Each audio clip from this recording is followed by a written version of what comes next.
मनीराम नाम था उसका, मनीराम। और वो किसी गांव में कथा कर रहा था। उसने क्या, कोई तो एक सप्ताह की कराया करते हैं, उसने 1 महीने की कथा रख दी किसी गांव में, 30 दिन की। लालच में रोज के 10-20 रुपये तो आवेंगे। पहले रुपया बहुत महंगा होता था, चांदी का नोट होता था, 1 रुपये के अंदर भैंस आ जाती, तो 70,000 की आती है, ऐसी कीमत थी उसमें रुपये की। अब उसने 30 दिन तक कथा करी।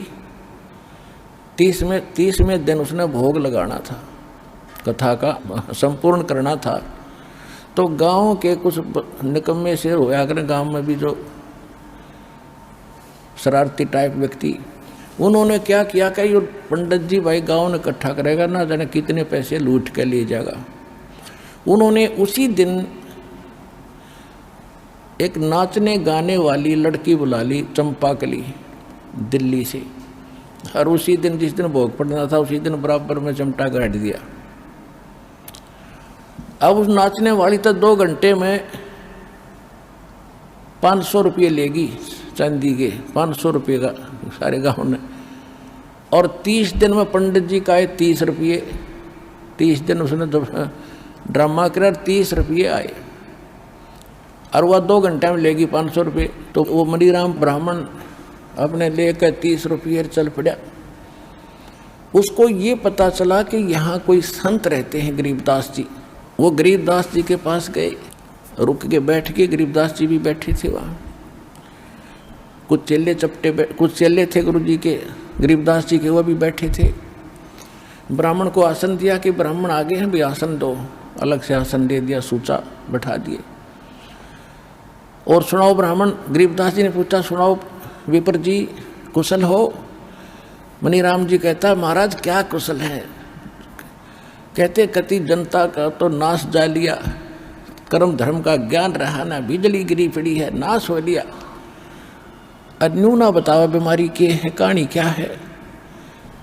तो वो चेले पूछने लगे गरीबदास जी से, महाराज जी पंडित जी बहुत दुखी हो रहे हैं, बड़े अक्षुब्ध हैं, इनको क्या तकलीफ है?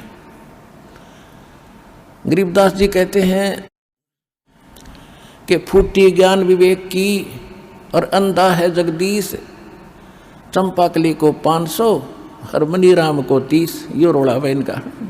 गरीबदास जी कहते हैं जनता का विवेक खत्म हो लिया भाई, और यहाँ का भगवान अंधा है, इसने सारे उल्टे काम करवाने। यो अंधा है जगदीश।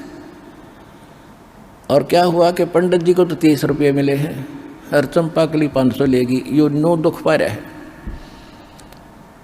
तो परमात्मा ने कहा कि पंडित जी आप उस चंपाकली तक कम को नहीं, तेरा दाव ना लगा इसलिए रो रहा है। आपके पास क्या है जो तू जनता को बांट रहा है, बता दे मुझे। कथा की आपने? हाँ जी कथा की। और 30 रुपये आए 30 दिन में।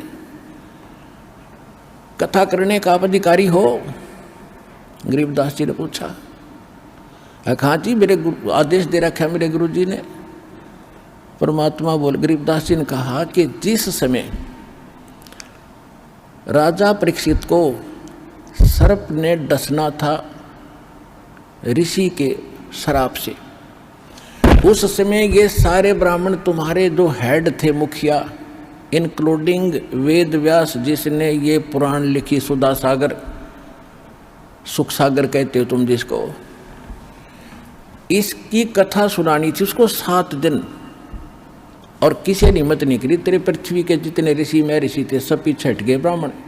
क्यों हट गए? क्योंकि 7वें दिन रिजल्ट आना था उसका। सबको मालूम था कि हम अधिकारी नहीं है, और 7वें दिन पोल पाट जाएगी, ऋषि को कुछ ज्ञान नहीं हुआ तो सब पीछे हट गए, हम अधिकारी नहीं है, हम अधिकारी नहीं है। फिर कौन, कैसी हुई वो कथा? स्वर्ग लोक से सुखदेव ऋषि बुलाए गए थे, उन्होंने कथा सुनाई। जब उस कथा से जो लाभ उसको मिलना था, परीक्षित ऋषि को केवल यहाँ से व्यर्ति हटानी थी उस कथा के प्रभाव से। वो सर्प ने तो डसना था, उसने मरना भी था, वो ये कर ही नहीं सकते। तो केवल इतना लाभ भी कि यहाँ से व्यर्ति हट गई और स्वर्ग चला गया, क्योंकि उसने यज्ञ धर्म घड़े कर रखे थे। स्वर्ग में जाके फिर वापस आएगा वो तो अलग बात है, कुत्ता भी बनेगा, राजा था वो परीक्षित। जो प्रसंग चल रहा है, तो गरीबदास जी ने कहा कि उस समय ये कहाँ गए थे, तो ये कथा करने वाले सब लोग कहते हम अधिकारी नहीं है। अरे तुम सारे अधिकारी पा के गए, खा के तुम्हारे पास। तो उसी समय शांत हो गया। वो ब्राह्मण था, क्योंकि भगवान के लिए तड़फ रहा था कि महाराज बिल्कुल सच्ची बात कही आपने, क्योंकि पढ़ रखी थी कथा, उसको तो बताने की जरूरत नहीं विस्तार से कि फिर कारण क्या है दाता, कि भाई भक्ति कर, इन कथाओं से बात नहीं बढ़ेगी। जिस जिसका तेने पैसा लिया है, किसी का बैल बनेगा, किसी का गधा बनेगा, ये एक एक पाई का हिसाब होगा तेरा।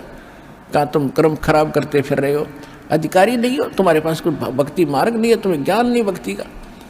उसी समय उस ब्राह्मण ने समर्पण कर दिया, महाराज मन तक कल्याण चाहिए, आज के बाद कान पकड़ लिया, कति या गलत काम नहीं करूँगा, और भक्ति करी, अपना मोक्ष प्राप्ति की। अब क्या बताते हैं कबीर साहब, कहते हैं करनी तज कथनी कथ अज्ञानी दिन रात, और कुकर जो भौकत फिरे ये सुनी सुनाई बात। एक पंडित जी था, वो क्या कर रहा था कि मैं प्रतिदिन रामायण का पाठ किया करता, कुछ पृष्ठ अपने ही घर पे डेली, उसने जैसे हम नित्यनेम करते हैं, ठीक है। एक दिन उसको किसी कामवश किसी शहर में जाना पड़ गया, और अपने गांव से कुछ दूरी पर दूसरे गांव में स्टेशन था, वहाँ पहुँच गया। उसके साथ एक उसके गांव का और व्यक्ति था। अब जिस स्टेशन पर वो पहुँचा तो गाड़ी रुकी, गाड़ी में ब्राह्मण और उसका साथी चढ़ गए।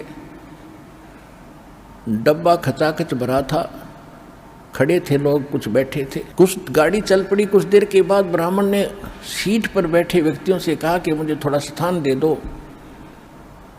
उन्होंने पूछा कि क्या आप बीमार हो कि नहीं। प्रतिदिन मैं पाठ किया करता था, और आज मैं पाठ करने का समय नहीं मिला, मुझे शीघ्र आना पड़ गया। अब मैं यहाँ बैठकर पाठ करना चाहता हूँ रामायण का। तो धार्मिक लोग होते थे ज़्यादा, उन्होंने कहा भी बहुत अच्छी बात है पंडित जी, आप यहाँ बैठो और हमें भी सुनाना, हम भी सुनेंगे। उनको पूरी सीट दे दी रेल की, ट्रेन की, और नीचे कपड़ा बिछा दिया पंडित जी के, अब सुनाओ। अब वो कथा सुनाने लगा, प्यारा प्यारा। उस दिन प्रकरण क्या रहा था, भरत का चरित्र, और उसमें सुनाया गया था, उसमें लिखा गया था कि भाई हो तो ऐसा हो, भरत जैसा हो, भाई हो तो ऐसा हो, भरत जैसा हो।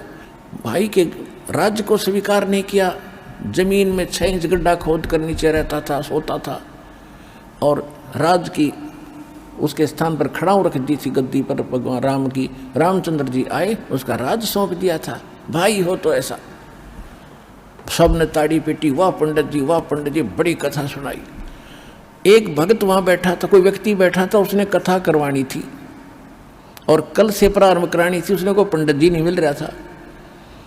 उसने कहा कि पंडित जी बड़ा भाग्योदय हुआ मेरा, मैं तो ब्राह्मण ढूंढ रहा था, और कल से हमने कथा शुरू करानी है, हमने सब जगह न्योता दे रखा है, और स्वामी जी आप कथा पर चलो, हमारी कथा कर दो। बोला कल नहीं आ सकता, कल नहीं आ सकता। आगे जी क्या, और भी कहने लगे जी जाओ, इसका तो बड़ा काम अड़ा बैठा बेचारे का, और ब्राह्मण का तो काम में ये होता कथा करने का, कि नहीं निकल नहीं जा सकता। भी कारण तो बताओ क्यों नहीं जा सकते, तो कोई काम है तो हम कर देंगे आपका। उसका साथी था ना, वो बताओ, वो कहने लगा मैं बताऊं क्या काम है इसको, अब बताओ। पंडित जी ने अपने छोटे भाई पर मुकदमा कर रखा है एक कुरडी के खड्डे पे, यानी 10 गज जगह है, उसका ऊपर अपने भाई पर केस कर रखा है। कल इसकी कोर्ट में तारीख है, और मैं इसका गवाह हूँ। तो पुण्यात्माओं, खुद तो भाई पर केस कर रहा है 10 गज जगह पर, और कथा सुना रहा है भरत की कि भाई होता है ऐसा, और आप भाई उस पर केस कर रहे अपने भाई पर एक 10 गज जगह के ऊपर, जिस मडंगा डाल कर उसको कुरडी बोलते हैं। तो यहाँ परमात्मा कहते हैं कि